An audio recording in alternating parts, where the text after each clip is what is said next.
Now, what are the Vedic principles of coaching and why we should know about it? See, the reason why I introduce myself as a Vedic coach, because I have been practicing Vedic principles and Vedic beliefs in my personal and professional life very diligently. Okay, and I have seen how much value addition it is doing to me to earn money, to be independent, and also to keep up with my character building. Okay, so in Vedic principles, there are many, and I'll start with one by one. Now, you are thinking, as a coach, what is the point of ahimsa? So, how come ahimsa is relevant to coaching?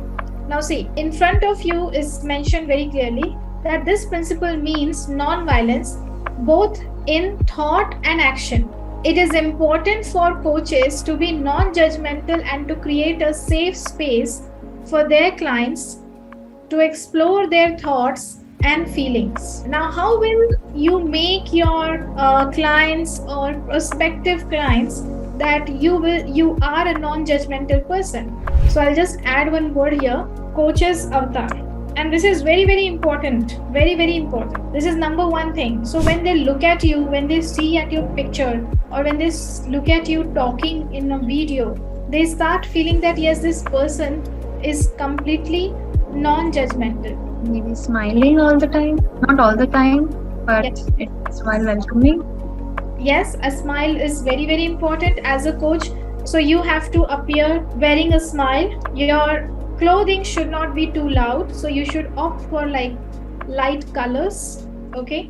So white colors, pastel colors, bright colors may work, but do not go more towards darker side. Keep it subtle. So light colors on the physical level, you have to keep up with these. What else you can think of? Not being defensive. Not being defensive, yes. So maybe we can put it in a way that you speak the truth, you speak to the point. Yeah. So suppose this is a massive challenge which many coaches are not understanding or realizing. Many coaches, when they are asked a particular question, they will always beat around the bush but never speak to the point. Okay, but when you speak to the point, it shows that you are non-judgmental. You are not feeling insecure. You can call a spade a spade. Now, suppose if you don't have an answer to the question, what will you say? I will get back to it later. I will do some research on it. No. You are a coach. They look up to you. So, see, I'll tell you what. As a coach, you need not to have all the answers. Okay, that's rule number one. But whenever you don't get the question, or you're not able to understand the question, or you're not able to come up with an answer, you tell them, can you please rephrase your question and ask me again? That's one way of doing it. Second style of doing it is that you tell them, tell me more about it. So they have to elaborate the question. As a coach, I need not to be 100% right, but I have to ask you more questions to elaborate yourself, and from there I'm just picking up strands, getting some clues. Okay, and based on those clues, I'm giving you a perception. Yeah. So when we are doing ahimsa based, Vedic based coaching, you have to make sure that you are not hurting your clients at all.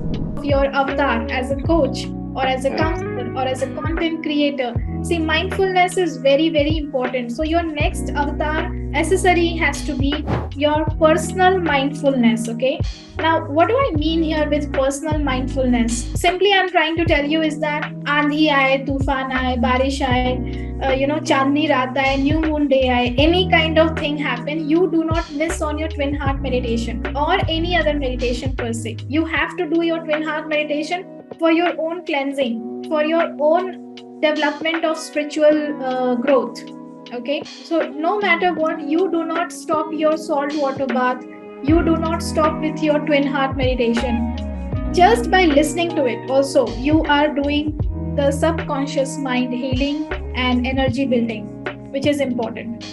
Okay, you have to say no to certain thrillers or negative criminal based content. Like, I'll tell you, you'll actually become smart with filtering things which are right and wrong. Like today I went and saw a movie called Mission Impossible, because I'm a big fan of the series and it was releasing today and I had this thing first day first show, so I went and saw it.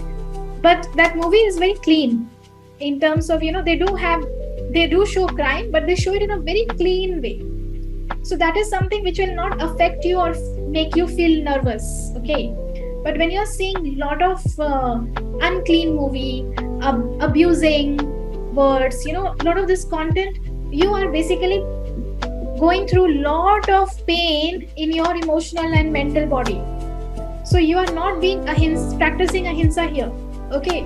Similarly, if somebody takes you for a ride, आपके घर में आपके family members, anybody who is not nice to you, who doesn't respect you, or they try to disrespect you by telling you certain things, you have to make sure you stand up, you speak up for yourself, or you block the person completely. If you cannot protect yourself, you have to absolutely defend all the time. If you want to grow in this business, it's very, very important. And the same thing you have to, it's like what you practice is what you preach. So it's very important that you always practice first and then you preach, because then only you will see the difference. Okay.